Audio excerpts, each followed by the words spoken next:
LoveLine. LoveLine is meant for an adult audience. LoveLine may contain sexually oriented content. Listener discretion is advised. This is LoveLine.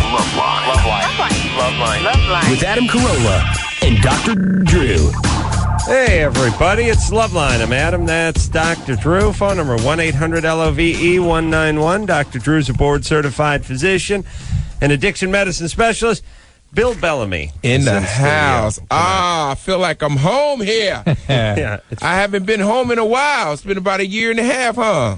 I don't know. It feels Goes like so too fast. long. It's too long, man. You guys miss me a little bit, man. Yeah, it is. That's good, man. We family, baby. A little more than a little, I would say. A lot more than Are a you little. still jack off to him? Oh, I'm sorry. yeah. Did he stop? Just tell me he stopped out. He's a beautiful man.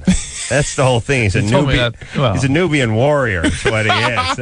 That makes me straighter to masturbate to Bill Bellamy. You know what I mean? God. Well, no, you know what I'm saying. I feel you, man, but no, I don't feel you. Extra Okay, male. well, you're gonna. Super male. You're gonna. Bill is going to be at the Ontario Improv this Thursday Through Sunday. through Sunday. That's the normal time span. Is it not now? Is it Thursday through Sunday? It seems like most comedians do that. Because I mean, it's either Friday, Saturday, and Sunday, and then you may miss the Thursday people who are right after work. So you just do Thursday through Sunday, doing 6 shows. It should be fun. I haven't performed in California in a long time. I just about 7-8 weeks ago was in London, killed Wow. over there. Wow. Yeah, I had never performed out of the United States before. Incredible. So that was fun. I performed in London, did very well. Last weekend I was at the Hard Rock in Florida. Where do you when you go to London? Well, how does it work? They know you from movies, Yeah, right? they know me mostly from But not movies from and TV. MTV. Oh, and And MTV. Ah. And mostly movies and MTV. And while I was on MTV, I didn't know how much people were like getting like, the US feed. Right. So I get over there and I'm sort of like, well, are they going to really find me funny over here? And it was just like no difference. It was like being in New York, basically. Way to where go, people have B. accents. Where It was like, hi, Bill, how are you today? Cheers. I know it's spooky when the black guys have that accent. I White know guys it's like I can handle. it's like a real tough dude. Like Yeah. you see a real tough dude, Yeah, like look Lennox he'd kill you. Lewis or And something. He'd be like, "Cheers, mate." He'd be like, "Wow, he's not that tough. He's pretty eloquent." I Isn't know. that where the Asian guys are freak you out a little bit Oh, Asian English? with speaking like that? Oh yeah. no, I haven't seen that. No, I haven't seen it. Do they have that? Yeah, of Yeah, course. of course I haven't they do. seen that. I'd like to see that. I didn't think it could get any better than the blacks, but Asians. Yeah, There's a new novelty sheriff English in town. Asian. Last it name goes is Kim. down. It Yeah. goes down in the UK. I'd like to see that. Find me one of them, would you? Oh, I'm sure they're Like, around. hello, mate. My In fact, name is you- Wong Lee. Adam and I have a mutual friend. I have a mutual friend named Mark Young, who's a professor at the business school at USC here in Southern California, and he has a nephew who's Australian. Asian. Has a heavy Australian accent. And he's Oh. Asian. Get him in here. Chinese, yeah. Wow. I gotta take a look at this kid. and got the Australian joie de vivre, Wow. the same The whole thing. Got the shrimp on the Barbie, have a beer mentality. I got to bring this kid to Yeah, work. that's with almost like a Chinese Jamaican. me. Yeah. I don't know.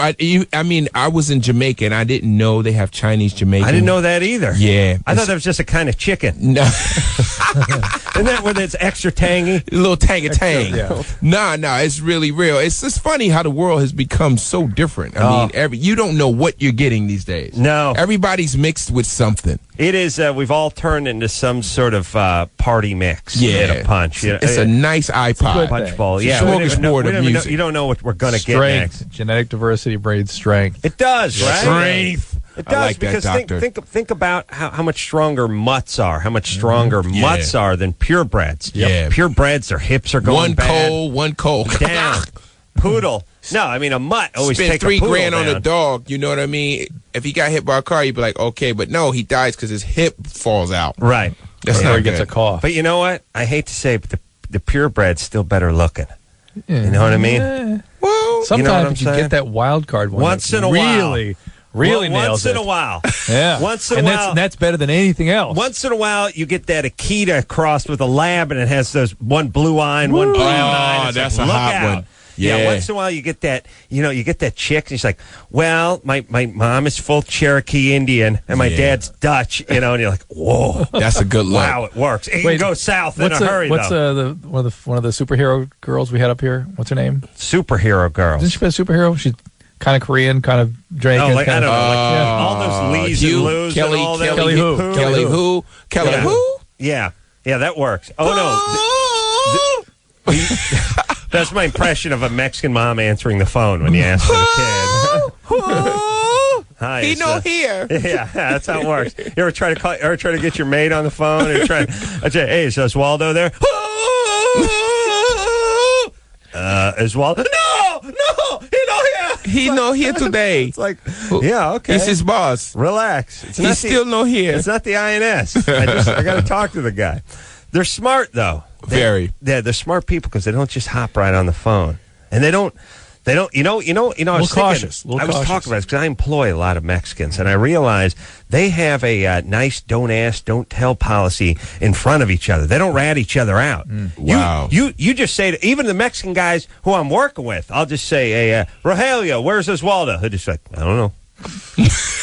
Why should he tell me? Right. What's it going to do for him? Oswaldo could get in trouble. Oswaldo could get mad at him. He just says, I don't know, and he's out of it. Yeah, he's done. It's none of this. But he's standing right there. But he won't tell you. But he doesn't want to get into that. See, the white guy, it's like, white guy rat a guy out. Like, where's Ray? Ray went to the liquor store. I told him not to go, but he said to F off. He was going. He said F Adam. F Adam. Stormed out. Mexican guy's like, where's it? I don't know. Rahel? No, don't know. And just right back to work. They never get caught up in anything. It's true. That's right. Smart. All day, every day. That's the way I want to do it. So, yeah, genetic diversity. That's what we're talking about. That's what we're doing 2005. Makes you stronger. Better looking. This is awesome. Yeah, Eurasian. That's a nice combo there. Because let me tell you something about the Asians. It's all there for the Asians, but they're like a chili that's a little too hot. You know what I mean? They need to be thinned out just a little bit. All the flavors there, all the ingredients are there. We just need to put a little flour in there, a little more broth. What a good zesty taste it is. Thicken it up a little bit just to take us a little hot. You know what I mean? Absolutely. But the Euro-Asian women are very beautiful. Oh, yeah. Just like you, they're breathtaking. You really don't know what you're dealing with there. Oh, whoa. That's when that goes. And you know what? It doesn't go south that often either. Nah. There's not that much to go wrong. You just don't go real unless the Euro is a little beat up. In the Euro side, if the Euro side is a little weird, a little chunky, right, you might get a real bad. No, I don't blame the Asian side. It can go good. It can go very good. It can go wonderful. Yeah, even with the chunky heritage. Oh, really? Really? Mm-hmm. Nice. You get a Bertha butt right nice there. Ass. Yeah, you get a nice Euro booty. Drew likes a little something, and I know Bill does. Like a little nice Euro booty on there. Nothing wrong with that. All right, let's see. This is an awesome call. I got to hear this. Professional dominatrix. Wow. Wait. Jessica, better. Go ahead. Hi. Oh my God. Sorry, I'm just totally stoked I'm on the show. Anyway, I'm a professional dominatrix up in Northern California. What do you do? I take sessions of guys. Basically, they come in and they're like, "I want to get my ass beat," and we get up dressed up in straight clothes and hit them with all sorts of various objects. So it's all about just beating on them, so to speak. Beat on them, verbal humiliation, all sorts of really interesting psychological stuff. Beautiful. Wow. It's a beautiful thing. That's a great thing. Are you strong? Yeah, actually, I am. Wow. But I'm giggling. I kick the crap out of guys. Speaking of ethnicities, no black guys, no Mexicans ever come in there and want to get kicked around, right? No, yeah, we do. We get the once in a while. You get a black guy? Yeah. Not a Mexican guy. Yeah, we get both. I'm serious. Wow. Yeah. We've come a long way. Everybody want their ass spanked. Society really is moving along. That's good. Everybody's into the dominatrix. Let me tell you something. In the past, the dominatrix did not see the black man or the Latino man because he was busy getting his ass kicked in society. Yeah. He'd go out and get his ass kicked all day. When he paid money for a woman, he wanted to kick some ass and get a nice BJ. Right. He didn't want to get his ass kicked. That was reserved for the fat white guys who were dominating everyone at work and firing people. They want to compensate by going in and getting their ass kicked a little. Just get a feel on the job training a little bit. This is a good sign for society that she's servicing all the cultures. That's right. I will spank your ass. She's kicking rainbow ass. It's like a Skittles commercial. But the reason I was calling, first of all, I have to say the reason I'm so nervous is because I've been listening to you guys since I was 12. Oh, that's good. Oh, And Adam, you are so sexy. Oh my goodness. Yeah. Wow. All right. Yeah. I'd like to give a flogger to you. I'm sorry. I really do. a flogger? Yeah. Flogger. All right. Is that like a cat of nine tails kind of Let's thing? get flog with it. No, actually, I don't know how to use one of those. I'm still training, but Oh, they have a training school for this? Okay. You gotta get registered. Yeah. The guys I'm fascinated by are the guys that dress up like horses and pull the carriages Yeah, along. the pony ride stuff. we get I those, can't. I swear. I cannot. Do you have those? Yeah, we get. It's called pony play. I cannot Pony process. I cannot play. process that. I don't like I that can't one. like. No. I think I understand humans, and that one just throws me completely. It's like Funny, what? yeah. No, you really do think you understand people. But the reason I was calling was just because I had an appointment today with a gentleman that looked almost exactly like Dr. Drew. Painful erection that will not go away. How do you know it wasn't me? Yeah. How do you know it wasn't him? Because he was much more overweight than Dr. Drew. Anything. is. Let's see, So now- you now- just got to relax. Yeah, And I know Dr. Dr. just dropped Drew's 30. voice. Well, it's coming together. I mean, Drew's an attractive man, and Drew would not need your services. Exactly. Right, but this guy was like a fat Dr. Drew. Yeah, it was really funny. Maybe he wanted you to beat the fat off of him. What did I tried. Now, do you know what this guy does for a living? He's not a doctor, is he? They don't usually tell us. No, I don't think he's a doctor. Smart. Yeah, No. but usually professionals, right? Yeah, usually one of the other ones I had today, he wanted a lot of humiliation because he had to make this big merger or something like that, like $1 million or whatever. I'm sure they're probably just blowing smoke up my ass. But But wait a No, minute. this fits. But yeah, it fits. So what But he wants to the be part that humiliated doesn't- so it clears his head for a proper bit. decision, or what? What? Because he's going to probably fire a lot of people, going to lose their jobs and stuff. Yeah. So with the Well, yeah. merger, Yeah. feels a little guilt. So Yeah. you want to Yeah. beat the guilt out of him, basically. Yeah. yeah, basically. I'll tell you the part that doesn't fit, the Mexican Wow. guy. You never done I a don't- Mexican guy. One I guy. swear. Adam, I have. One out of 500 guys, right? Well, yeah, but I had Yeah. an Asian guy Okay. today, too.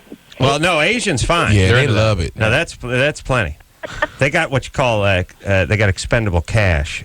They also got little pent There's up issues. stuff. Yeah. There's things that need to come out. They need to be beat up. Yeah, small people, big problems. Yeah. Sound American Indian there. What Well, is so how'd the guy do today? Yeah. What, the Dr. Drew guy? Yeah, the Yeah. Dr. Drew guy. Yeah.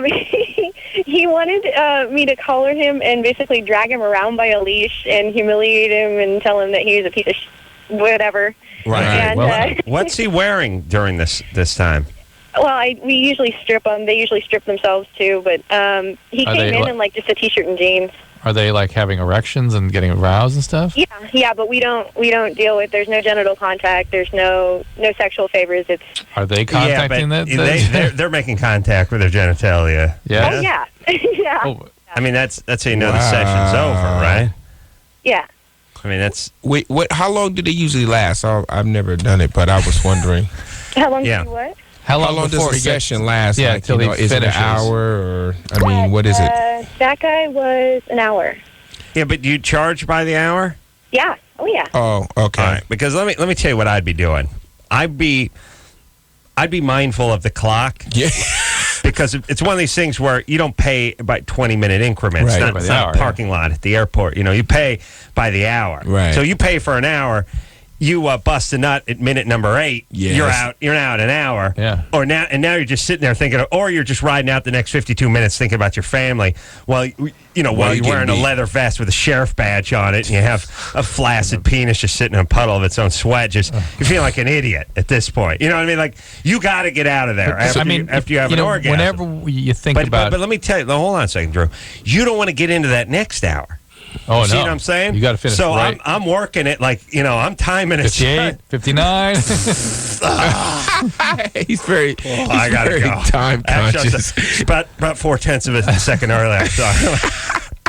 I'd go right up to the edge of that hour. But is that the way they do it? Like if you Yeah, she said. if you come too fast, Yeah, Still what- paying for the hour. you can't do that. You have to be very, very, very diligent with your. What happens if they Timing. get into the next hour? If they get into the next hour, we basically find a way to usher them out quickly. Whether or not they get to come or whatever. Well, what if they just want another hour? another hour, well, then they pay again. But if we have another appointment scheduled, then they got to get their little asses out. But here's the deal. I got to Nice to see him mopping up as you. I mean, listen. I don't even like going to a diner where the table's still messy from the last thing where the busboy wipes. Imagine this. Oh, cleaning that up. You know what I mean? I don't want to see a little relish in front of me, a little spilled Diet Coke. Busboy in there. Oh, man. And how much does it cost, Jessica? We're, let's see, for one lady, it's $130 an hour. $130 for an hour. two, you add $65 to it, so it's $195 per hour. And they don't work. They work for the tips. For two. You have to tip them, too? Oh, yeah.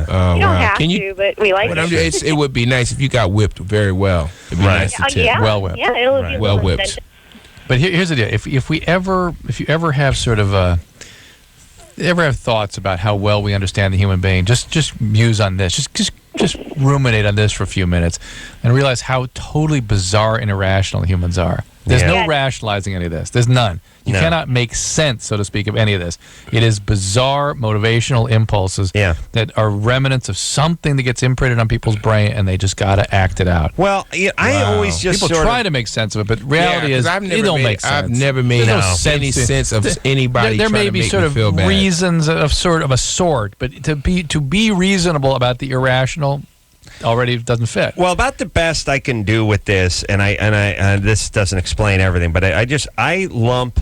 There's a subsection of society that just likes their sex, likes the novelty, almost grotesque, bizarre side of sex. And but think about a big category that is. Well, I know, but these are the people that like to see people getting defecated on, or like to whiz on somebody, or like the stump, or whatever. You think those are the same guys that like watching the chick getting hit by the freight train and stuff? That's the same guy? Yeah, I kind of do. I kind of do, and I put these guys into that culture too, where there's a whole set. There's a segment of society that wants to get their genitals pierced, that wants to get sleeved with tattoos, that would rather, instead of just seeing two good-looking people having sex, would rather see three guys inside one chick's ass simultaneously.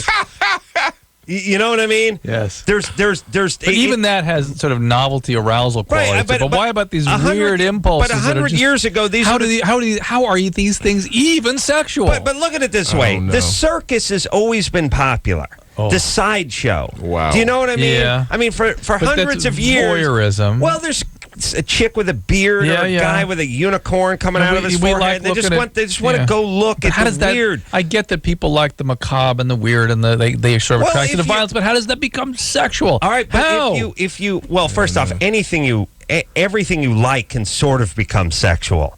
No. If you're effed up. How do you make pony play? Right. How does pony pulling play? Cinderella's pulling Cinderella's carriage become ejaculation? How does that happen? Well, it's a violent crime. I'll tell you why. Because you're looking to degrade yourself. And how does that become sexual? Because it's a sort of pain principle thing. Every human being has this. You got a fingernail that got smashed with a hammer, and every time you touch it, it's painful. Yeah, you'll pick There's a part of you that it will flick at it and inflict the same pain over and over. Yes. Now, for us, we'll do it a couple of minutes, and then we'll wrap it up and go to bed. Yeah. Right. Other people sort of really get into that aspect of their life. I think these are those people. It's like if there's something bizarre, something that frightens them, they almost have to embrace it. I can get all that, but what I'm a billion miles, and I'm supposed to be the insightful guy here, a billion miles away from is how that then becomes sexual. To me, there could be no two further apart experiences than poking yourself with a hot poker and sex. I'm saying things that induce feelings can become feelings of arousal, can become sexual very easily. So it's almost like we're a circuit, and you opened up a circuit of arousal, and there's sort of it stimulates a magnetic field or something that activates another circuit. Yeah, another circuit, a byproduct of the arousal. I think in a weird because to say it makes sense. No, it doesn't make sense. But what I mean is you could probably, if you had a friend who had a husband or boyfriend buy it in a motorcycle accident, you'd have a much better chance of having sex with her that night than you would the week before he died, or That, after to me, that. to me, that's them trying to regulate their feelings with something, Right. Trying to fill themselves. Your man with just something. come in the room. But to say now what you have a chance of doing with that person is put them in a doggy collar and have them jack. Well, that's a taller order. I think I could still do it. that stuff does not work for me. This is the way he would have wanted it. It's some sort of weird. Let me spank you, baby. It's a circuit that got opened up. I feel like he's hovering over us, looking at us right it's now. like, what it is? Like a rhythm disturbance in your heart. Yes. Like the heart's not going regular. It's like going off for a couple beats, and this other circuit gets opened up, and this is what the manifestations are. This. Yeah. I don't have any great answers for pony play. I'm just saying. Because people go, oh, well, sex can be about pain and about this. Yeah. Okay. But no. Having high levels of intensity in sex is different than pain becoming sex. Yeah. I have a good one. What if somebody's asking you to do something that you think is totally unsafe? Would you still do it? I mean, does the dominatrix still do it? Is she still there? Yeah, let me put her on hold. Jessica? Yeah, Jessie? hi. Jessica, I had a question for you. If a person came in and they asked you to do something that might be, borderline unsafe, would you still do it knowing that it could turn out pretty bad? No, of course not. All right. Okay, what How about dare you, Bill? What won't you do? Someone has very delicate sensibilities. What requests have you turned down? it. What have you turned down recently? What have I turned down? There was recently a call to us that was asking for someone to be a submissive, that they wanted to heavily cane her.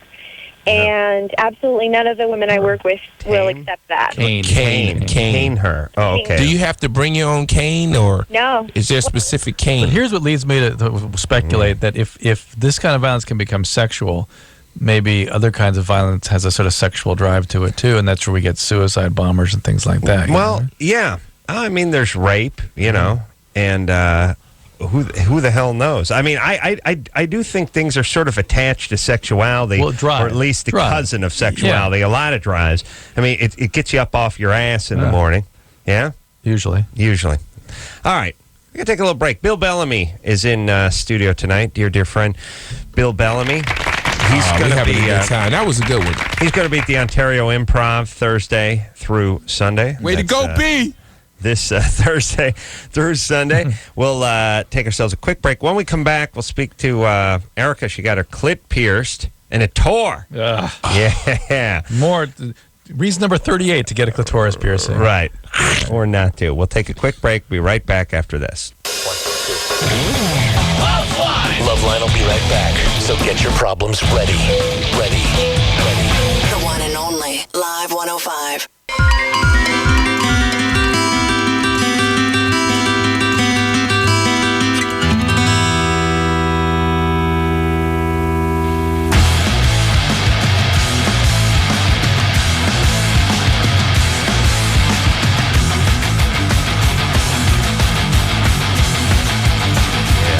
Hey, everybody, it's LoveLine and Adam.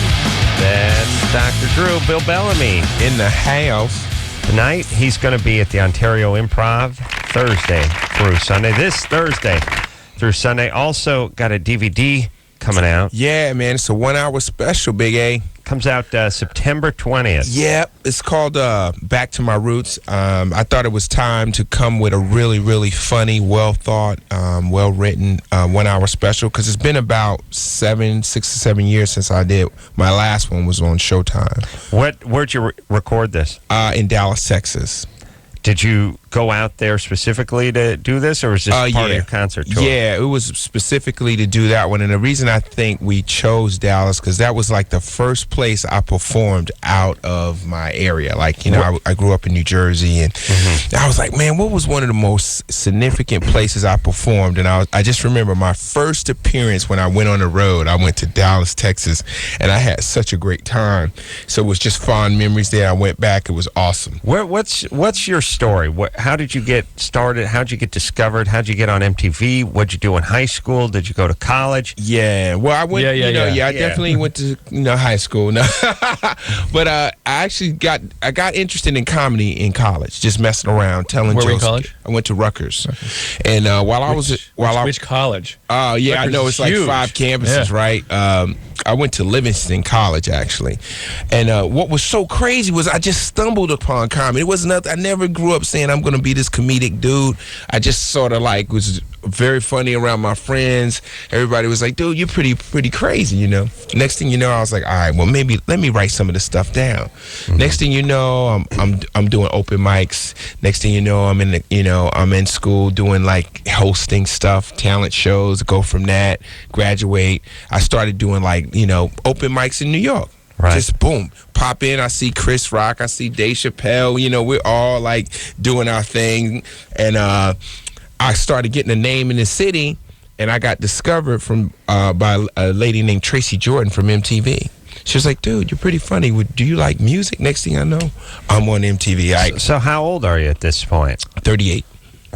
No, now, but how old are you? Oh, back then I was probably about 22, 23. Wow. So it happened pretty quick. I mean, yeah. What did you study in college? Economics. I went to school for business, so I was thinking like, I'm going to be this like super duper stockbroker kind of guy. I was going to get in investment stuff. And when I found out that I really love to make people laugh, it was just the immediate feeling that I had. I knew that was the right move. Do you know, though, because of your economic background, do you feel confident investing your money, or do you feel like you have a sort of step up on the general populace in terms of if you have some money, you know where to put it or know what to do with it? I just think that I have a understanding of how to make money work for you. If you From have college some. Economics. Really? Reading a lot. Reading a lot. You've Why? What about economics in college? It has no relationship to reading a spreadsheet for a company. No, well, I mean, economics. No, I'm just saying. I knew that he had to have done some outside studying on his own if he's interested in that. No, but seriously, when you start thinking about investments, I figured like once I started making some money, I would want to, Right, so you studied up. So I started reading a lot and figuring like, what do people do who have money? That's like, and then you start talking to people who have money. Yeah. And then, it's like, it's not a big maze. You just kind of like do a little at a time. Yeah, well, I was thinking about that. Well, I had a couple thoughts. One is somebody ought to teach just a 1-month class on like what to do with your money, not what to do to save it, what to do to make it if you have a little. Right. Should you pay your mortgage with your credit card and then pay the whatever percent on the credit card? Should you make an extra mortgage payment a year instead of just a handful of basic like whatever? Top 10 things to do. Top 10 things. I mean, people are completely out of it. But the problem is, if you had 100 guys teach that course, each guy would come up with 10 different top 10s. Yeah. So what you need is your own sort of. You got to read it yourself and then find somebody you kind of relate to help you. But here's what I think you need. You need a top 10 for a single guy in his 20s, a top 10 for a young couple, a top 10 for the family for a guy man who just got a raise, is making over $100,000 a year. There would be a couple of different top 10s, but just some. It was never discussed. It was never discussed at school. It was never discussed at home. I don't think most people, ironically, most poor people really never hear anything about it. They get, it's like I owed the IRS, I don't know, $3,400. They gave me my minimum payment plan when I was in my 20s. I paid like $33 a month. I paid $33 a month for 6 years, and then finally, when I made a little money and decided I was just going to pay it off, it was still $3,800. I just paid the interest and the penalty every month. Wow. For years. I mean, you don't people don't realize how much it costs to be poor. Like, if you got sterling credit, you can go in and buy a car at 4%, 3%, or 0%. If you've had a couple of bad run-ins, you're paying 18%. Yeah. Well, you are punished. Harsh. You're punished harsh. You can get a credit card, run up $5-10 debt, pay the minimum. You'll pay $50 a month for the rest of your life. You'll never get into that principle. Mm-hmm. And it's just... Now you're poor, and it's costing you more to be poor. Right. Yeah, you get your ass kicked when you're poor. Right. You do. Like all day. Yeah. It's like a non-stop kicking. No, you realize it's just. I'll tell you how it works too. It's like it costs $2 to get the 20 to get the money out of the ATM. Right. So when you're poor, you only take $20 at a time. Right. Because you just can't afford to take a wad out. I would just go take $20 at a time. I didn't even have that. So it was $2 times 20.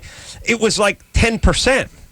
Yeah. You're paying 10% every time you take 10% of your money. Yeah. Now you get $300 out, you're paying 2%.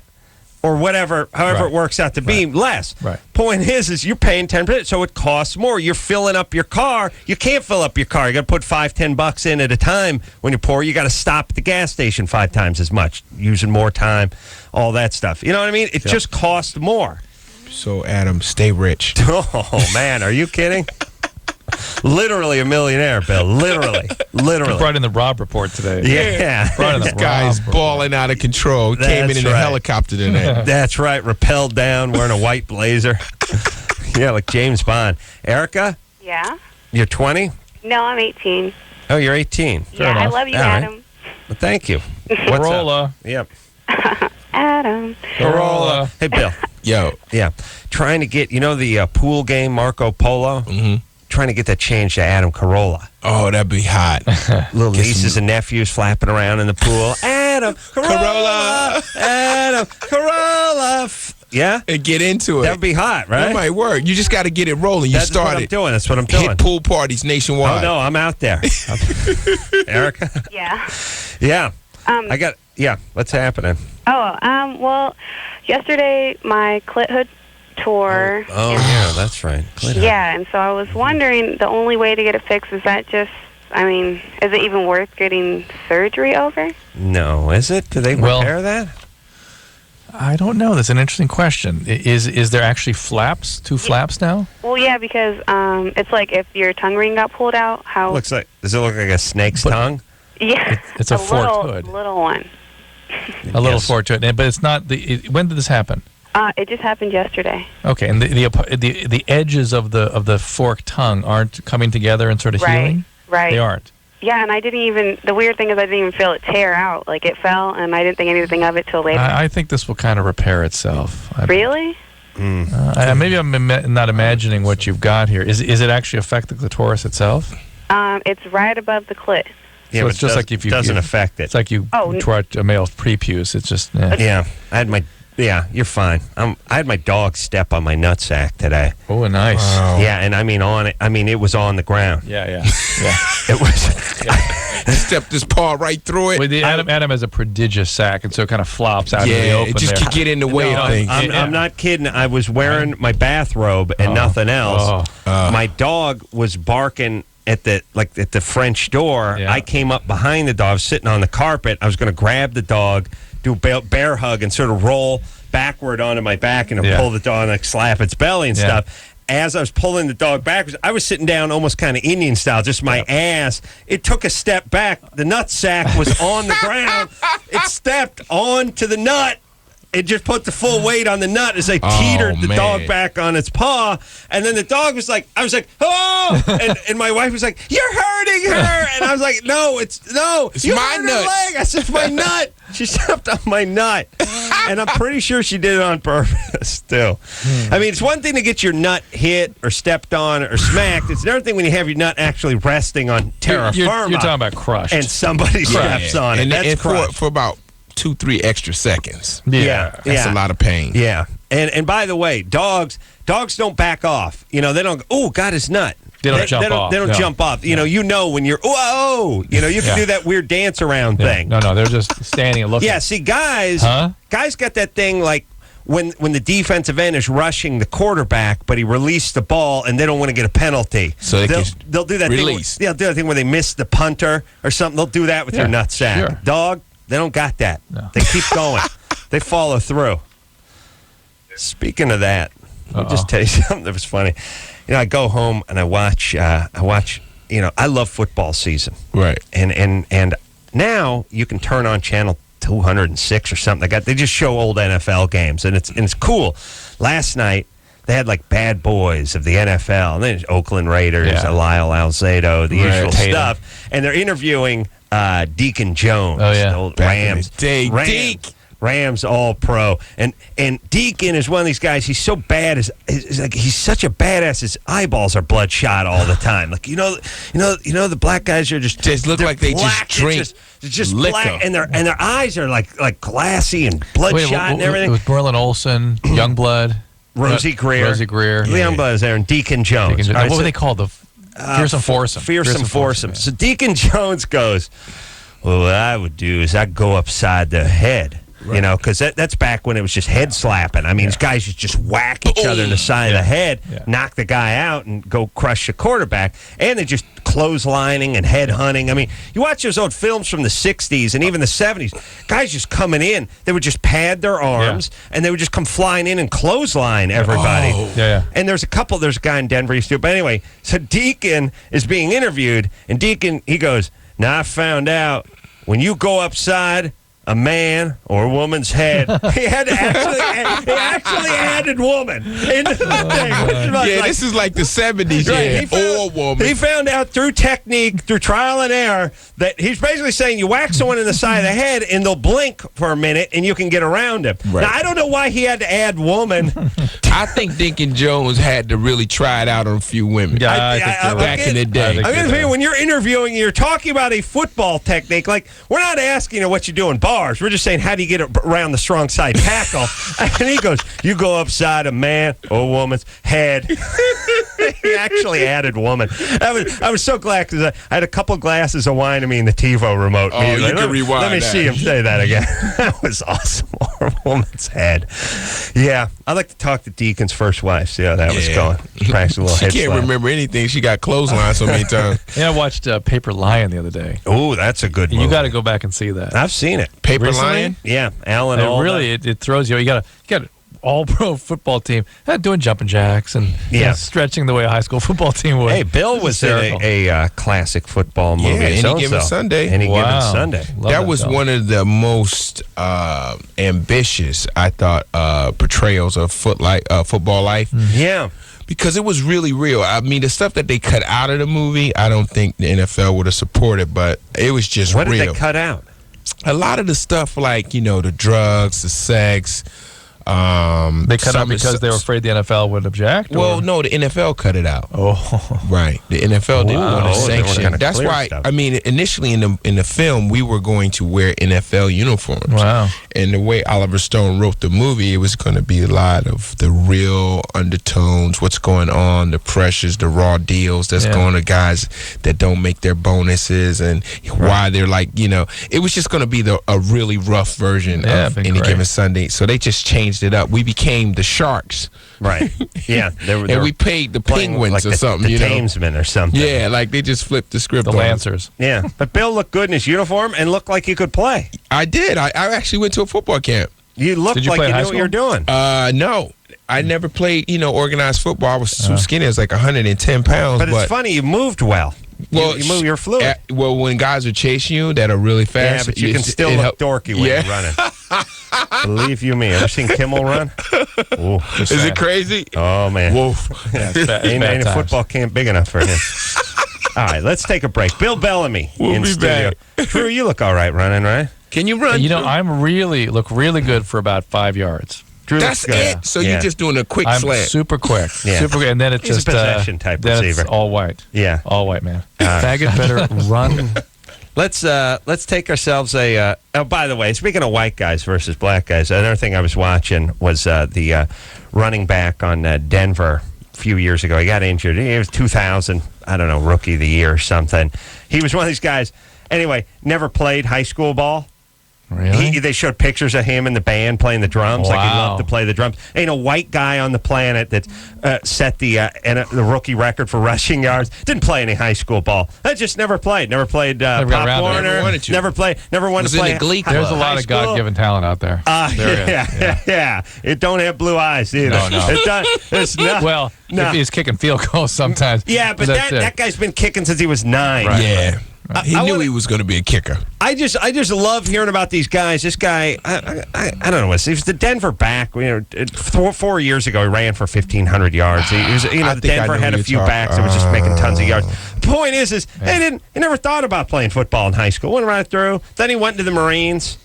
Still no football. He's going to be rookie of the year in the NFL. Now imagine this. Here's a guy. Can't. He doesn't play high school ball. Yeah. He then goes from high school, goes from playing the drums into the Marines. Now he's like 21, 22. He's in the Marines, and yet he's still not going to be NFL Rookie of the Year in half. He's still not there yet. Meanwhile, he's not touched a football.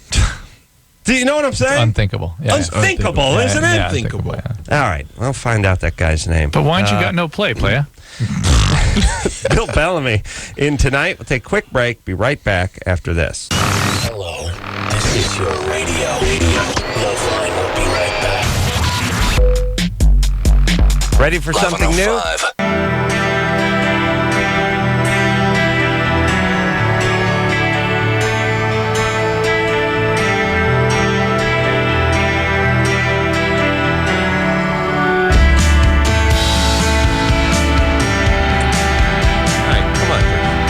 Hey, everybody, it's LoveLine. I'm Adam. That's Dr. Drew. Drew, you typing that in? You guys are still looking for that? Well, Chris spent the beginning part looking for it. Yes, I did. Yeah. Chris doesn't, like if he was a fisherman, he'd have a gill net, not a harpoon. You know, and he goes wide. He goes wide and starts, he was reeling it into the boat. And then you got some dolphins and some plankton and some seaweed in there. You just got to sort through it. That's all before You're you getting everything. Right, I can get it eventually, but you start takes some wide. time. All right, Drew, did you punch in NFL rookie rushing record? All right. Won a year on it, 2000, 2001? He has the record for it's a rookie rushing record. All right. Hey, everybody, it's LoveLine. I'm Adam. That's Dr. Drew. This is Bill Bellamy. And that's Bill Bellamy. Bill can be found at the Ontario Improv Thursday through Sunday. That is this Thursday through Sunday. Portis? What's that? Clinton Portis? I don't think it's Clinton Portis. No. True, Clinton you can't find the guy who's the rookie. I don't really have time exactly. What do you mean you don't have time? Go find it, would you? Hey, can't you just punch that in? I did. It didn't come up. Didn't come up? No. Yeah, Okay, Anderson, get on the internet and find this thing, would you? Come on, we got a question for Bill, by the way. The guy has the rookie rushing record for Denver, 2000 or 2001. 1,400 yards. I just want to figure out the guy's name. It's driving me nuts now. Dan? Yo, what's going on, Adam? Yo, you got a question for Bill? Yeah, I do, but real quick, the running back that has the rookie rushing record is Mike Anderson from Utah. Mike. Utah? He played for Denver, too? Oh, Mike Anderson. Yeah, Mike Anderson. He's a running back for the Denver Broncos. For Denver, actually, Mike Anderson. Yeah, the ironic That's part right. is it was a black guy for Utah, and he got the rookie rushing record. Well, he got the rookie rushing record in Denver. Yeah, in Denver, but he played college ball in Utah. You're Mormon? I understand that. Yeah, and Right, my question for Bill was, I'm actually a young and inspiring stand-up comedian, and I was wondering, I was thinking about moving to New York to try to do stand-up. Right. But a bunch of the comedians that I work with tell me to move to L.A. What do you look to do with your comedy, though? Like, a lot of people, Adam, I'm a huge fan of LoveLine. I'm actually the board op for KFMA in Tucson. Oh, good. I'm coming to Arizona day after tomorrow. Why don't you go now? Yeah, actually, hey, Bill, your buddy from How to Be a Player did a special show Sunday and Monday night at the Comedy Club down here. Oh, really? Get on the internet, figure out his name. I know who he is. Oh, okay. Yeah, I would tell you his name, but I don't honestly know it. So, all right. So what do you think? Your friends say go to L.A. You think go to New York. Well, here's the deal. It's a lovely 118 in Tucson today. Yeah, it was awesome. You got to go somewhere. Go somewhere. Yeah, you got to get out of there. The closest destination would be come to L.A., but the thing about L.A. is you have to be really, really sure of what your intentions are. Yeah. I mean, if you want to come out here and just be a stand-up, I think it's really, really difficult to start now because... What about doing improvisational troops and that kind of thing? You don't make any money. You don't make any money in L.A. They're really well, you don't make tough on letting you get on stage. In New York, you can get on... in New York, you can get on stage a lot easier, I think. But how about this? I mean, I always felt when I used to try to do stand-up that living in L.A. was almost too tough, too competitive. If you were at a smaller town, if you could find a place, even if it was just a restaurant or something, where you could work out for a couple of years, log your time on stage, and then go somewhere. I mean, Ace Man. I'm hearing what you're saying. In fact, I've been listening to LoveLine for about 6 or 7 years. Right. And I actually started to do an open mic in Tucson. I'm a student at U of A, which everyone knows is a 4-year junior college, as you would call it. 6 or 7 years. Yeah. Yeah, I'm in my 5th year, so I'm actually getting out of there early. Right, so you've paid your dues in terms of the open mics? Oh, exactly. I mean, I've been doing open mic since I was 19, and I'm 22 now. All right, well, here's all I'm saying, and I know you're asking Bill. I'm just saying I wouldn't go to New York or L.A. without a good, tight 10, 15 minutes. I mean, it better be hilarious. That you could showcase to somebody and get a gig instead of just come here and start wandering around. Yeah, exactly. Well, the thing is I actually heard you, when you guys had David Tell on LoveLine, you were asking, a lot of people use stand-up comedy as a jumping pad towards acting, writing, directing, all that. Right. But I actually like stand-up just for stand-up. That's all I want to do. I love stand-up. I've loved it ever since, I was a little kid. Do it. There's nothing can stop you. You have to love it because, I love to make people laugh. Like, at the end of the day, it is nothing that I do that makes me happier than just, like, seeing people fall over laughing. It's just it's a beautiful gift to have. But if that is the true love, then you can perform anywhere. It just depends on how far you want to take it. Because I've performed at that Improv out there in Tempe, and it's really nice club. Oh, really? Yeah. Yeah. I think there's this. I think there's this almost adage or almost a belief that you just have to move. No matter where you are, if you're going to do something, you got to pack up and go to another town. It just depends on what you want to do with it. I was good in New Jersey. I lived in New Jersey. I worked out there for like 2-3 years, and then I started, doing my thing in New York. But I didn't want to just be the best dude in New Jersey. Right, and there's a time you outgrow it. But I'm not so sure that Dan has outgrown wherever he is. Right. That's all I'm saying. He's 22. Better to be good. Wait an extra year, really hone your craft, and then make the move and get a gig, then go get rejected, put your tail between your legs, and move back. Bill Bellamy is in studio tonight. You want to see him ply his trade. He's going to be at the Ontario Improv Thursday through Sunday. This Thursday through Sunday. We'll take a quick break. When we come back, we'll speak to boyfriend wants to have threesome with girl who does drugs. Yeah, and they live in Utah. All that after this. All right, guys, here's the deal. Looking to hook up? Call the Dateline. Sick of wasting time with the wrong person? Call the Dateline. One call's all you need to make. Call the Dateline. 1-877-889-DATE. If you need help, call LoveLine. 1-800-LOVE-191. the one and only Live 105.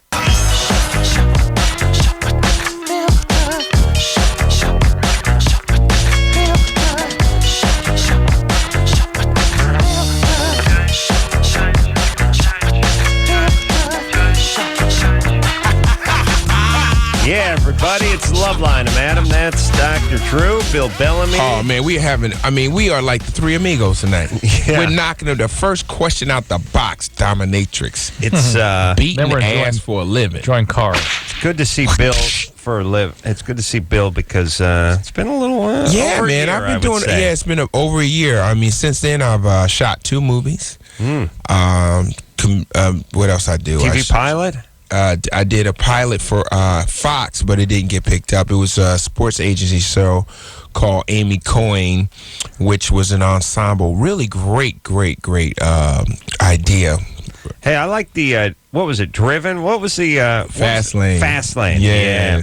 Fastlane was the bomb. For everybody out there who ever watched the show, who dropped by my website and just left notes about the show. So many people got wind of it and liked it. I don't know why Fox pulled the plugs too early, I think. Yeah, well, I think, I mean, just from watching the episodes that you did, it looked like a pretty expensive show to do. It was like crazy. Making a movie. They were like flipping cars and blowing stuff up, and it was shot like a movie. I mean, when the car rolled... Action movie. It was shot like an action movie. When the car rolled over, it wasn't just one long shot. It was a shot from inside the car, the shot from under the car, the camera that was mounted. The cigarette that flew out the window. The camera mounted to a squirrel that ran in front of the car. It was all these crazy angles. Like you realize... that 3 seconds there, that cost about $400,000. Yeah. That's what that took right there. And then they had to pay us. Yeah. That was $8. That was $8. Who was your partner in that? Peter Facinelli. What's he up to? Well, last that I saw, he had a recurring role on 6 Feet Under. Oh, that's right. Yeah. So and Tiffany just got married. Yep, saw that on the cover. So yeah, Tiffany, she finally settled Amber down. Thiessen. Oh yeah. Yeah, Tiffany Amber Thiessen. But unbelievable to your ears right now. I know this is going to sound crazy. They have put the whole show, the whole season on Court TV.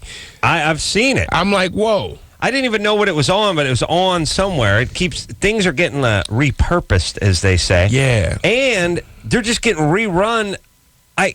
We do the Andy Milonakis show on MTV, and the things over on like Bravo, like the stuff, like it used to be, stuff would be on.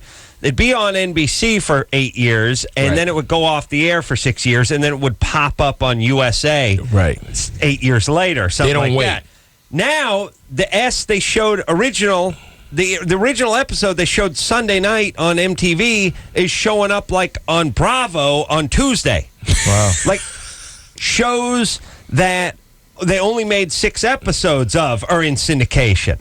Yeah. Like I don't know how many Fast Lane episodes we they did. 22. Did 22 episodes, but there's shows like Action that you may not remember because they only did like 6 or 8 of them. They still showing it? Buddy Hackett. Yeah, right. Those things are showing up places. Like it's I think weird because there's so many channels and stuff that they need programming, so they just like, what are you doing with that Fast Lane? Can I hold it? Well, why not take good stuff and show it? Why not? And as opposed to what? Just showing the Indian head with the or like when we were growing up, remember you'd see like the F-15 climbing, and it'd be like, and I reached up and I touched the face of God, and he'd be like, huh? Oh, it's late. I got to go to bed.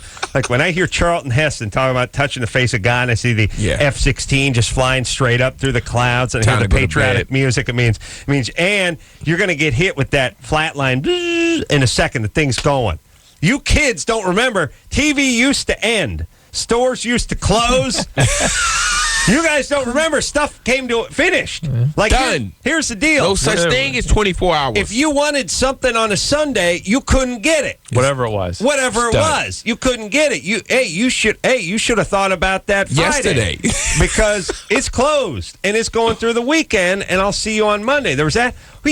No cash. You should have got your cash out the bank on Friday because you can't get it on Saturday or Sunday. Wow. And if you don't got any money, then you don't got any money until Monday. And the TV shuts down about 1:32. That's it. Boom. No more. Every night. And then it'll lead off with a little show called The Farm Report about 5 a.m. You may want to stay up. If you're high enough, you can stay up for that. But now, but it meant it. There was a time when there was a time to go to bed because your TV told you. Right. You hear Charlton Heston talking about touching the face of God and the F-14 going up in the air. You go, okay, now it's time to go to bed. Mm-hmm. Now you could just flip around and go. You probably find something pretty good at 4 a.m. Of course. Your TiVo. Oh, well, with the TiVo, you never go to sleep. Always something to watch. Love Mr. TiVo, whoever you are. Me too. Love that TiVo. Rena? Yes. You're 29? Yes, I am. What's up, Rena? What's happening? Well, not much. Tell us your problem. Well, my guy friend that I've been seeing for about 3 years is trying to talk me into having a threesome with this girl that's doing drugs, and she's just not what I'm into. Rena, you a big gal? I am. All right, that's what I figured. Are you a Mormon? Jack Mormon. I smoke, I drink. What kind of Mormon? Jack Mormon. She is a Mormon, but she's doing drugs and alcohol. Oh, that's cool. What's Jack Mormon? Way to fight It's called it. a Jack Mormon. Oh, they call it Jack Mormon? Alcoholic Mormon. It's basically what Wow, that I is. like that. Is that because of Jack Daniels? What do I call it Jack? Where's the Jack part come from? I'm not totally active in the church, but I was baptized a Mormon. No, but where does the name Does it Jack... ever- do we ever get an answer? Never. Then I'm a Jack Mormon. Where does the name come from? I'm a Where- Jack atheist. What did that refer to when it was first used, the term Jack Mormon? Now the phone. I'm not exactly sure. I just... Okay. I We don't want to just- Stop right confuse there. her, doctor. I know. All right. Probably one of the Here we founding Mormon members was always drunk, and his name was Jack. All right. Look up Jack Mormon, Engineer Chris. Thank you. Few short days, we'll have an answer to this question. Just to All let right, you guys Rena, know, so- I love your guys' show every night. Thanks, baby doll. So you're a big gal. I called last week and got hung up on. I'm sorry about that. We didn't mean to. Hey, who hung up on you? We didn't hang up on you. I can't remember the guy's name. I didn't get to talk to you guys. It was a guy that answered, and Yeah. He's Click. he's a Same screener. question. Yes, give him a raise, by the way. It means he's doing his job. We don't have a guy screener, though. Sam All right. Anderson. And we don't have a guy screener. So, okay, so we were saying, You're not into this girl. Is this a boyfriend? It's a guy she's been Your guy seeing friend, for 3 years. So some guy was just having sex with Rena, you deserve a little better, baby doll. Right. Now, what's going on with your life? Because here's my plan. I want to whip you into shape, not only physically but emotionally, and then have you build up your confidence and have you get a guy who appreciates you. Yeah. Now, what's going on? How much do you weigh? I weigh almost 200 pounds. All right. Now we've had callers. 200 pounds right now. Where do you work? By the way, we've had callers call in and tell us that they were healthy, but not fat. 210. 220. I work at a place called Chromalox in North Ogden. Okay. And what do you do there? I fill the heating elements. Mm-hmm. All right. That's a Okay. sexy job. And what do they make? What do you mean, what do they make? What do they manufacture there? Heating elements for like the stoves and popcorn machines and... Okay. All right. We were Gotcha. talking about fast lane, Bill. Mm. This is fast lane. You Yes, weren't- sir. Again, what did they make in her mind? Who are you referring to? Right. If Who's the that? girl, I had a question that All came right. popped into my head. Is it because the girl's not that cute, or it's not your type, or Or that would you she's a just drug not, addict. or you just not into drug addict girls who aren't cute? Well, she's a drug addict, plus I'm not my type. All right. So Is he Rena, already I'm having not sex into with? girls. Is he already having sex with this girl? No. All right. So what the hell? best. And why are you Well, hanging actually, around? no, I take that back. He has been. Beautiful. Oh, okay. Perfect.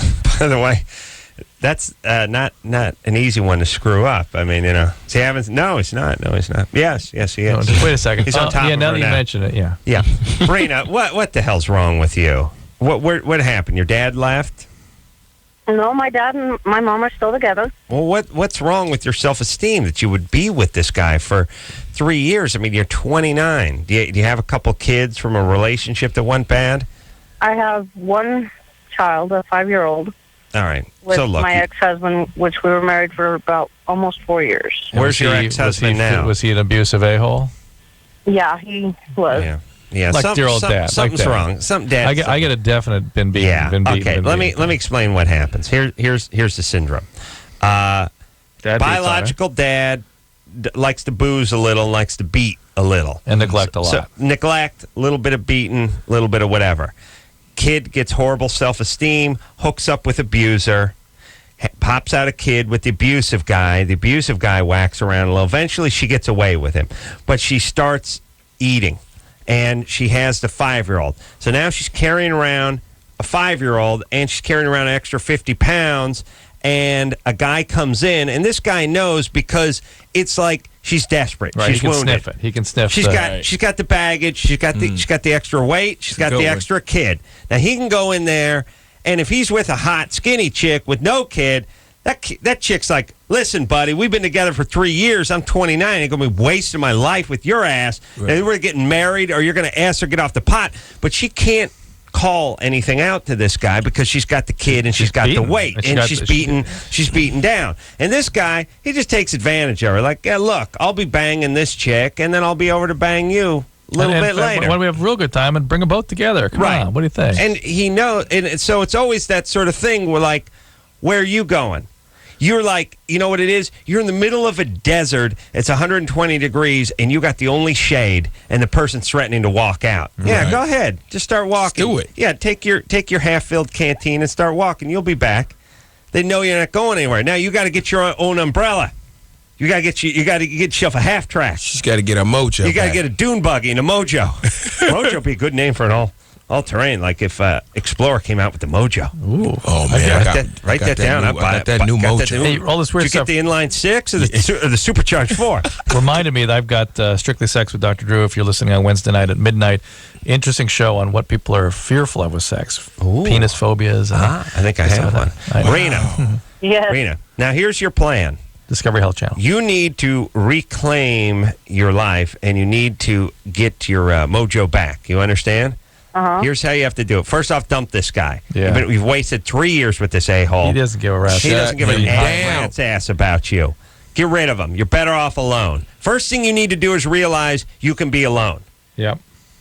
Second thing you need to do is regroup, and then we're going to have you step up.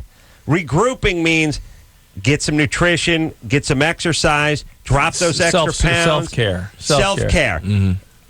Get yourself some schooling, step up in your career, work on your career, work on your physique, exercise, good nutrition, good career stuff, year off. Good time. Just working on your career, just working on you, getting strong, getting healthy, feeling good, and then you can go out and have a normal relationship, all right? All right. Way to go, Rock. Let's go.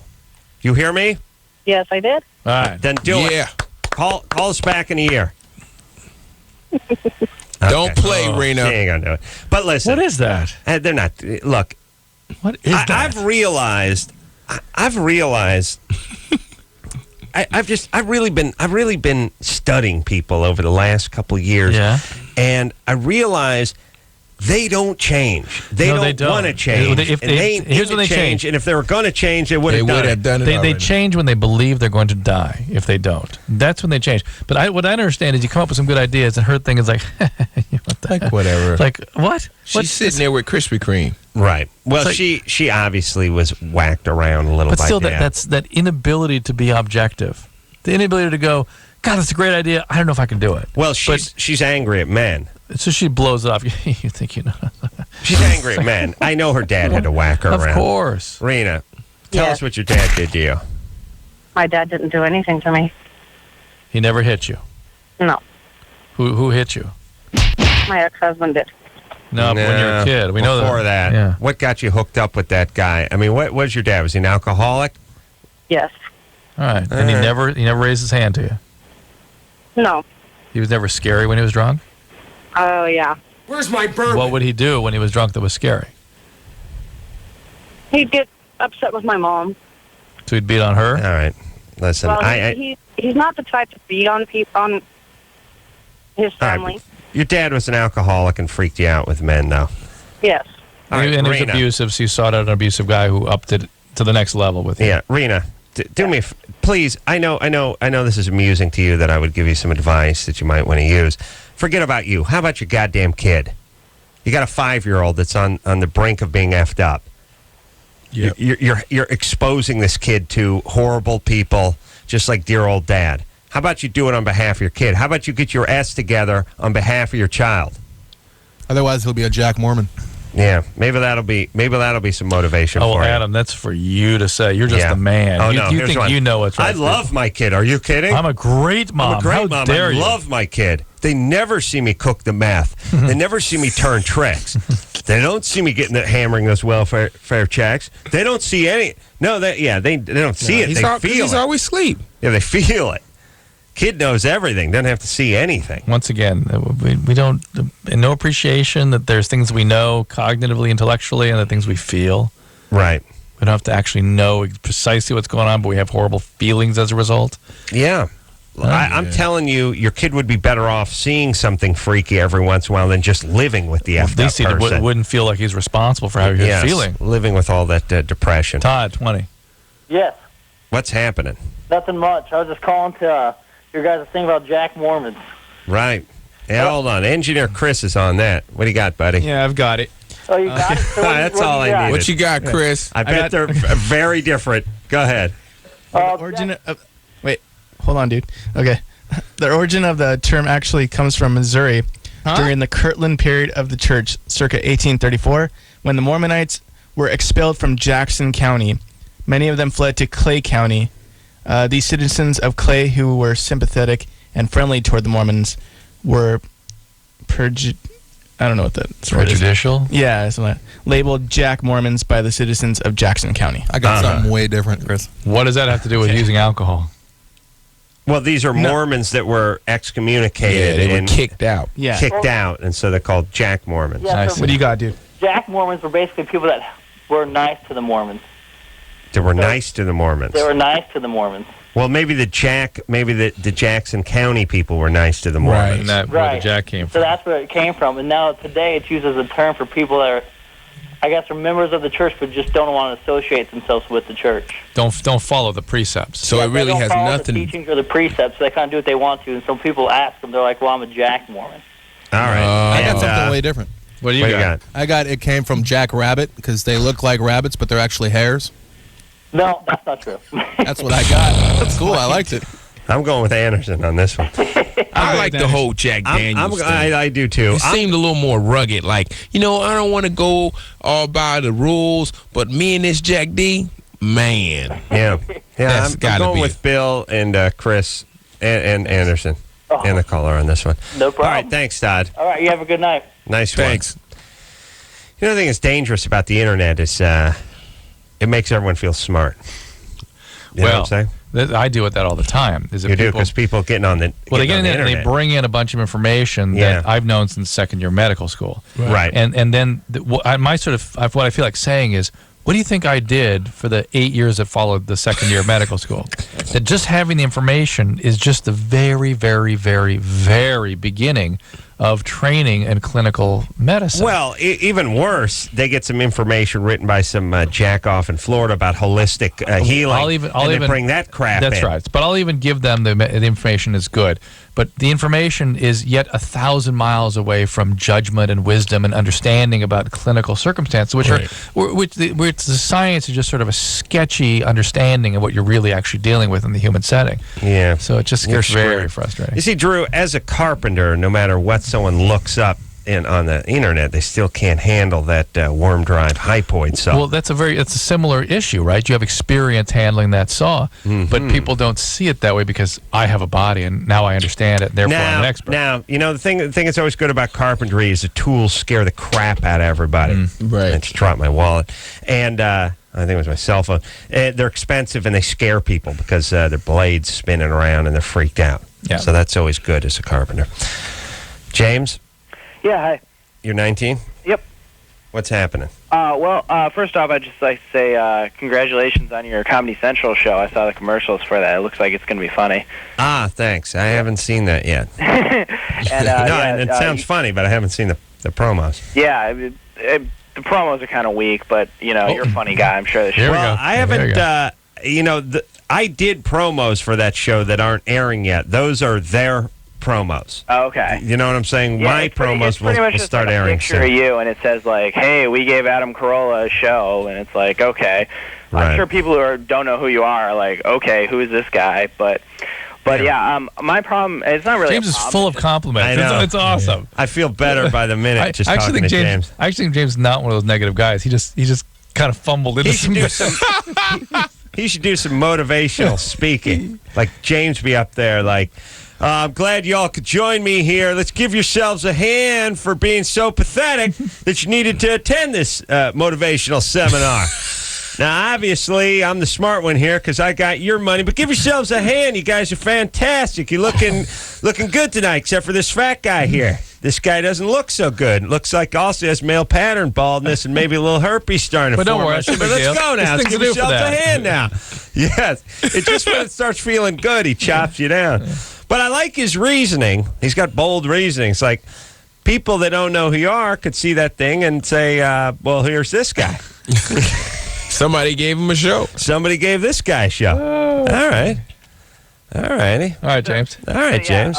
My basic thing is I've always sort of been attracted to women with trauma in their past. I mean, my mom is bipolar. She's manic depressive, and I think that probably has a lot to do with it. Yes, it does. But, you know, I mean, you guys I always hear you guys talking about how, like, you know, abusive guys have kind of that uncanny, like, sixth sense about telling, like, somebody. Oh, no. We have there's two versions. There's the guy that's a victimizer that knows a good victim, and then there's you. Right, I'm the exact opposite. Like, that's right. Then there's women who are victim types, but I'm like I've got like the Messiah complex. Like I think I can help them all. Go read my book. Go by Cracked. That's all about that. Yeah, and then you can watch my show, and then you can go down and see Bill at the Ontario. And then Discovery Health Channel Wednesday night, midnights. And then I got a show coming out on TLC, Home Improvement Show, that's really more about improving yourself than it is about the home, so you want to check that out. No, in all seriousness, though, that's and what Bill's got a DVD that's coming out September 20th. It's called Back to My Roots. You might want to check that out. That could help, too. Yeah. But it is about the experience of maintaining boundaries and how you really can help people by not rescuing them. Yeah. All right. Well, do you think? All right, buddy. I gave him enough time. They gave me a couple backhanded compliments. Trying to keep moving. Yeah, we got to take a break. Jessica. Yeah, what's happening? Yeah, you got a little something called Germany or Florida for us? Yeah, I do. All right, everyone hang tight. Bill Bellamy is in studio tonight. We're going to come back with Bill, and we're going to play a round of a game known as Germany or Florida after this. 1-800 LOVE 191. LoveLine will be right back. The one and only Live 105. Slamming you all over the front lawn. Yeah. Bill just talking about what someone did to me on the lawn. That wasn't cool, man. Bill Bellamy. You got a new show. You know, I'm happy for you, man. You've been in the game a long time. You like, like my brother from another mother. Bill Bellamy in studio tonight. You know what I like about Bill? He's happy. Always. I've always been happy. Why Way not to go, be B? happy? There he is, 4 years ago, being happy. I'm just saying, you know what? I'm doing what I love to do, man. Seriously, and I just dig it. I take my life fun every day, even though things get stressful sometimes. I just don't let it get me down. You know, but here's what I think. I wonder.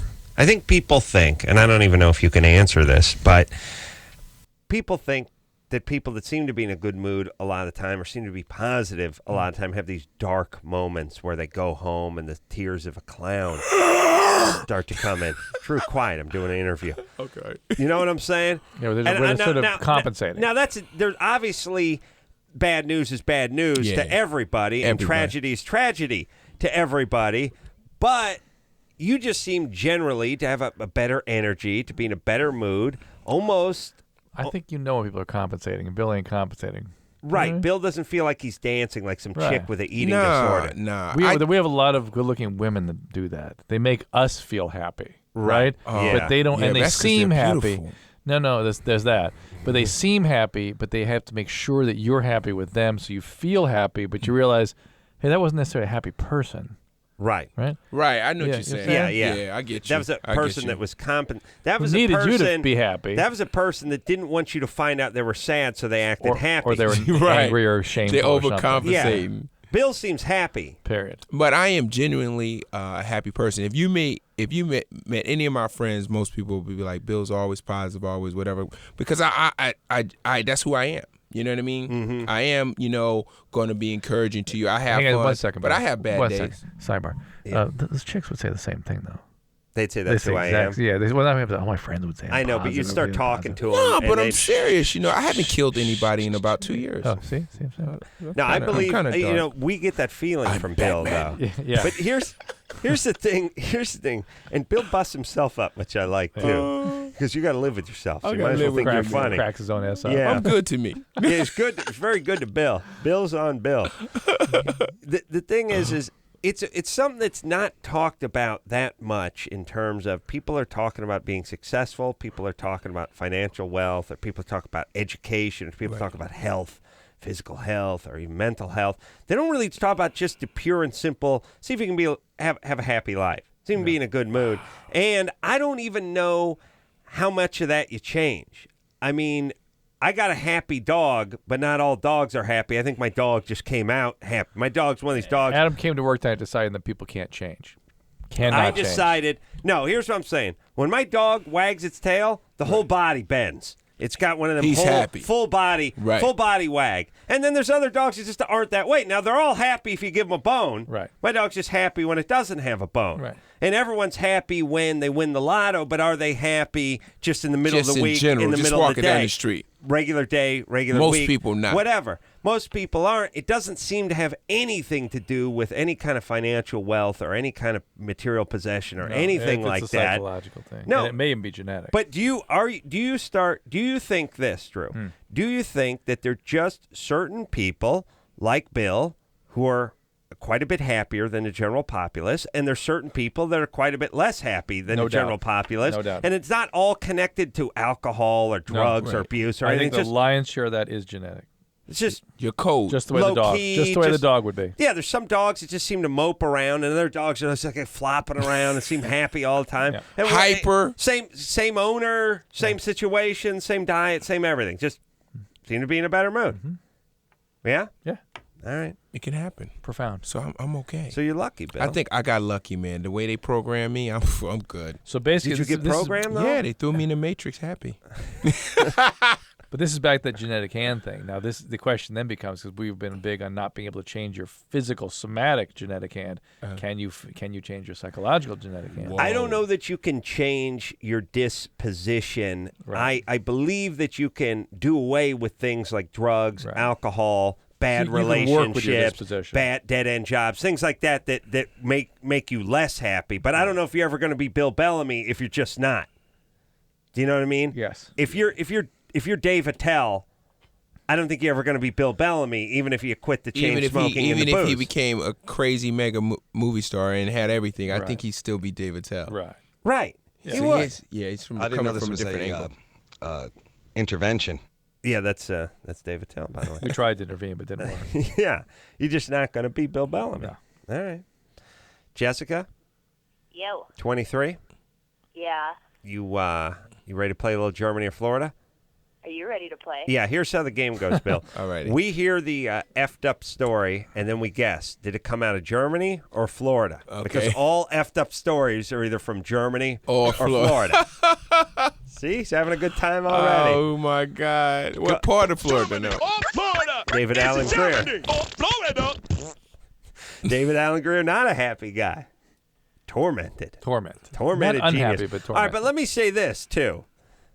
How about this? Okay. This is going to sound heavy.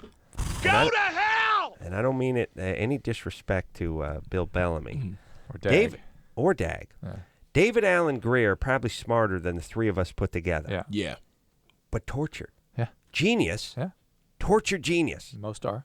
We're, Bill, probably not as smart as David Allen Greer. David Allen Greer's a genius. Musically, comedically, the guy's He's a got genius. a lot going on. But I think he pays the price. Well, I think he's turned his brain on himself. You know, your brain is like a weapon. It's like a gun you shoot yourself with. my dogs, the shepherds, bright as hell. Anxious. My dog, dumb as a mop handle. Happy all the time. Happy as hell. Go. Correlation I'm just there. saying, there ain't no correlation between smart and happy, and I think it goes the other direction. I don't know if David Allen Greer could ever truly be happy because his brain's working too fast all the time, and he knows he should be miserable. I took that flight with him back from Newark, and he was trying to sleep and was like sitting up in his sleep and talking and moving, doing soliloquies and stuff. It was hysterical. I think what you want for your kids is you want them to be smart enough to make a buck. You want them smart enough to, not And dumb enough to be happy. But dumb enough to be happy. Smart enough to make a buck. Dumb enough to enjoy the money. Yeah, I like that. That's what you're looking for. That's the one. Dave, smart enough, too smart. Smart enough for the buck. Can't get happy. Can't get happy. Can't get a teaspoon of happy. Jessica. All right, so Germany or Florida, go ahead. Okay. A 76-year-old woman was arrested for selling crack cocaine by putting the drugs in her purse and lowering them by rope from her second-story window. Police said they found a gun and ammunition in her house, as well as a purse attached to a rope next to her bed. Germany or Florida? That all goes Florida. Yeah, that really goes You hear Florida. crack, you hear guns, Elderly. you hear elderly. Yeah, you hear all that. I'm hearing Miami. The rope, Miami, lowering the rope down. That all Yeah. sounds like. Bill, you just go states. You don't have to go cities. Yeah, We but got- that's Miami. Oh, you going Miami? This Wow. isn't Wow. northern Florida. Let's put it that way. Okay. Yeah, it's not northern Florida. All right, we're going Florida on this South one. Florida. You're absolutely right. Jacksonville, Florida. Where's Yeah! Jacksonville? Where's Jacksonville? It's middle, on the right? west. It's Yeah, on the it's west not that coast of close Florida, to I think. Miami, is it? Middle. No, it's not But it's middle. South Florida, though. Yeah. It is. All right, you know All your right. Florida. I know my Florida, man. Thanks. Well, that's how the game is played. Only one? Well, Oh, man, I was getting ramped it's an up. exciting game, isn't Yeah, it? it got me woke. It just We get to, we'll hear some other ones. Someone right. else call in with a Germany or Florida. Let's talk to Darren, who's 20. Darren? Hey, Adam. Corolla. But listen, Hey, you don't exclaim the name. You got to do it sing-songy. Hey, Adam! Yeah, you don't do it like that. Right. You don't want me to come down and play ball. You're in a swimming pool, your eyes are closed, you're flapping around. Adam. Corolla. Adam. Corolla. Fish out of water! See? You see how it goes, Darren? Yeah, I do now. Okay, buddy, what's up? Well, Well, he's I'm calling from wondering how Alaska. Adam- So They don't have pools. up Well, there. they have pools they play. They're called hockey rinks. Yeah. Yeah. Go ahead, Darren. Yeah, up here in Alaska, right? Yeah. Yeah, I'm just finding out how Adam Carolla picks up the ladies because up here in Alaska, I tell you, it's you got to be talented. Yeah. It's hard to pick up ladies. Is it too cold? Question. Yeah, Adam Carolla's married, but he used to do it by being on MTV, like Bill. Yeah, high five. Yeah. Yeah. Yeah, no aphrodisiac like MTV. Oh, can't be sexy. It's nice. Yeah. Darren. Well, huh? Okay, hold on. I don't think Darren has a question, does he? J.O. He was confused by the Adam Carolla thing that he brought up. You know what I was just thinking? You could use this song. It goes, Adam Carolla, live down the road. Do do do. You remember that song? No. He lost his baby 2 months ago. It's called Shay Shay LaFon, but never mind. What year are we talking about? I don't know. This is 80s. You could flip it and make it your song. Because it was a song written about Tommy Mottola. Oh, it was? Oh, yeah, I know that Remember that song? Yeah. You got to flip it and put your own words on it, and then Carolla. Was Tommy Mottola who's married to Mariah Carey? Yes. Tommy Mottola, the super record duper rich, super duper executive. I'll tell you, record execs are sort of the rich version of restaurant managers. At one time, they had their time, too. You know how restaurant managers are all sleazeballs that just want to nail hostesses, and that's part of the gig? That's part of the reason they get into it. You're a 41-year-old guy. You manage a restaurant, and you just have bang, a hot hostess. You bang every 19-year-old college hostess that comes in there, and they flip over every 6 weeks. Record guys, these guys are like in their 50s and just nailing world-class 20-year-old ass all year long. Like they're quietly doing it. You know what I mean? And what else? See, now the celebrities that do it are getting into tabloids. They're getting into trouble. They're getting out there, and they're called. The record guys. And it's almost this is Tommy Mottola did this with Mariah Carey, and then there's what's her name? What the French guy and what's his wife? Celine Dion. Celine Dion. Yeah. And her husband's like 109. You always hear these stories too, where it's like, well, I was 55 and she was 12, but we didn't do anything physically until she was 18. Like, you guys worked that out. I was very, it's patient. Important to get on the same page. Yeah, you hung around for 6 How years. evolved of you. Yeah. Fantastic. That's right. You're on your second bypass surgery when you popped her cherry? Is it just after the second bypass, or you're completely bald? Yeah. Awesome. But here's my point. They don't get the scumbag label. No. They fly under, or maybe they're so far over the radar no one sees them. But whatever, smart business. Whatever it is, there's a bunch of 50, and these guys are all the same guy. They're like bald and fat, and they got a big schnoz on them. They're not even, at least the Hollywood actor is, the guy's 48, but he's good looking. Right. Still in shape. Yeah, these guys are like roly-poly and fat, and there's something about pulling the strings in the music industry, and that's nonstop tail. And no one says anything. And then it just becomes, oh, yeah, that guy, he's with a new 20-year-old every. Oh, yeah. Quincy, she's got an album Quincy coming out. Jones. Oh, forget about it. Forget about it. Century. Oh, I'd like to smell that guy's penis. I would like to smell Quincy's penis. Yeah, he's knocked down some really nice stuff, too. One hot blonde after the next, and it just keeps going. And then... He's 70-something. He's 90 years old. He's on hot 19-year-old right now. Yeah. And here's the other thing, too. And here's what you want to establish in your life. You just established that's what you do. See, here's what I'm saying. Like Snoop Dogg, he smokes pot wherever he wants to smoke pot.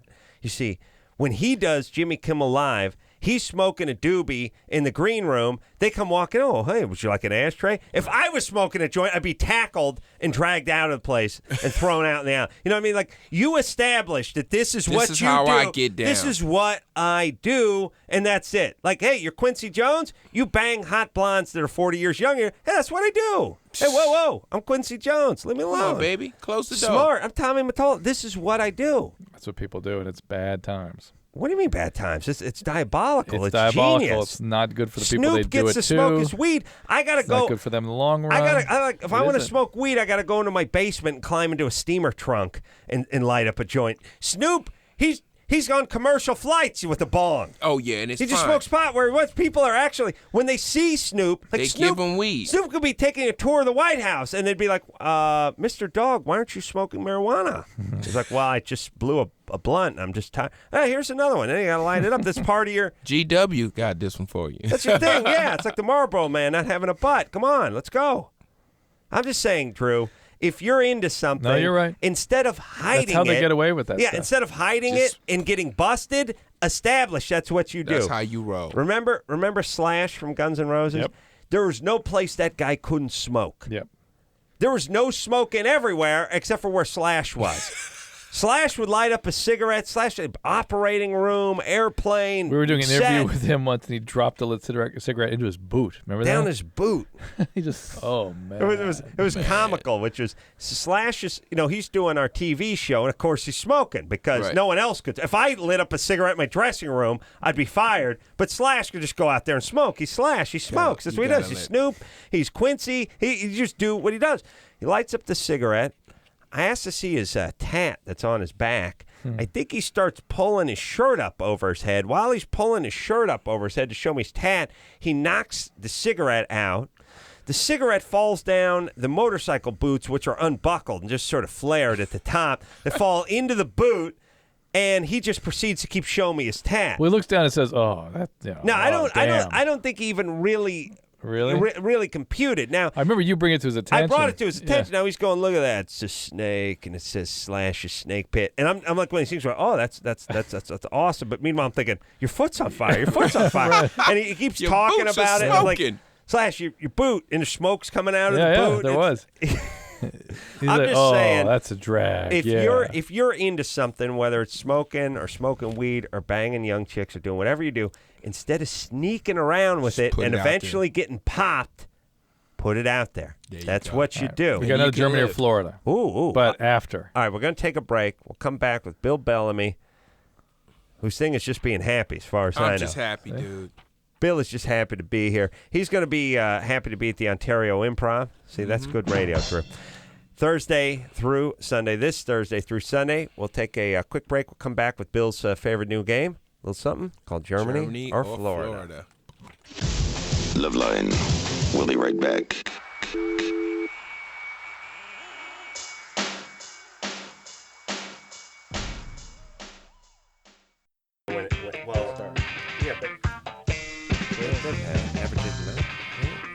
Oh. 3, 2, 1, go. Yeah, everybody. It's LoveLine. I'm Adam. That's Dr. Drew. Happy Bill Bellamy. We're in the house, y'all. We riding out. We got a lot of stuff done, though. We helped a few people. My favorite caller was the Dominatrix. Yeah. We opened with strong. I mean, we opened up with We got out of the gate strong.